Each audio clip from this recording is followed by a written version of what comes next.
तर बाबांनो सकाळ सकाळी मंगळूरमधनं उठलो बघा, झोपेतनं गाडी भरायचं नियोजन लावलं होतं.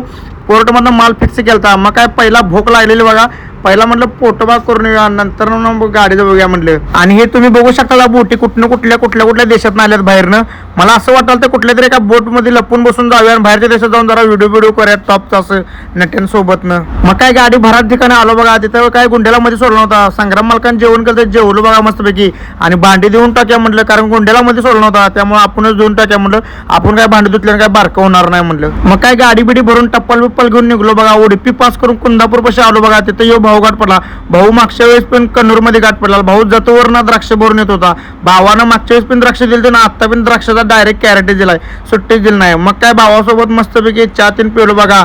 रांडाचा बॉयलर पेट्रोल लागला, जरा बॉयलर जरा कमी पेटो म्हटलं, मस्तपैकी चहा तीन पिलो बघा. निघलो बघा तिथनं आणि मयूर धाब्याला येऊन जेवलो बघा, भटकल पास करून मस्तपैकी. सकाळ सकाळी यल्लापूरचा घाट चढून आलो बघा. हुबळीच्या अलीकडे त्या यल्लापूरच्या गावात जत्रा चालू असल्यामुळं इथनं जंगलातनं गाड्या सोडल्या होत्या बघा सगळ्यांच्या आमच्या.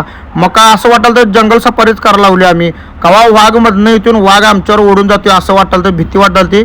असल्या रस्त्यानं त्यात पाण्याने मारलेल्या गाड्या स्लिप होत्या.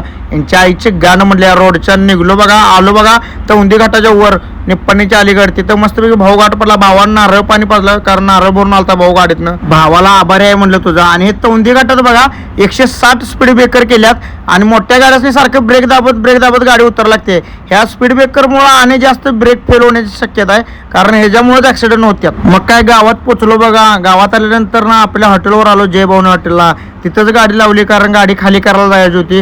गुंड्याला म्हटलं इथंच जेवून घे म्हटलं, एक नंबर टॉपचं असं. दुसऱ्या दिवशी सकाळी पप्प्याच्या पंपात गेलतो, सुदर्शन पंपात. तिथं आपल्याला भाऊ JCB घेऊन चाललेला. त्याला म्हटलं एक राऊंड मारायचा म्हटलं मला पिन.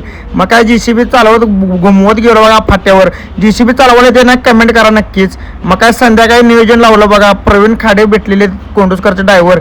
भाऊनं नियोजन लावलं एक नंबर टॉपचं असं. पॅक बिक मारलं बघा. तिथं यो बिल्लाबाई आला बघा रांडाचा. बिल्लाबाई असला होता की नाही, रांडाला मटणाची फोड टाकली तरी खाईत नव्हता.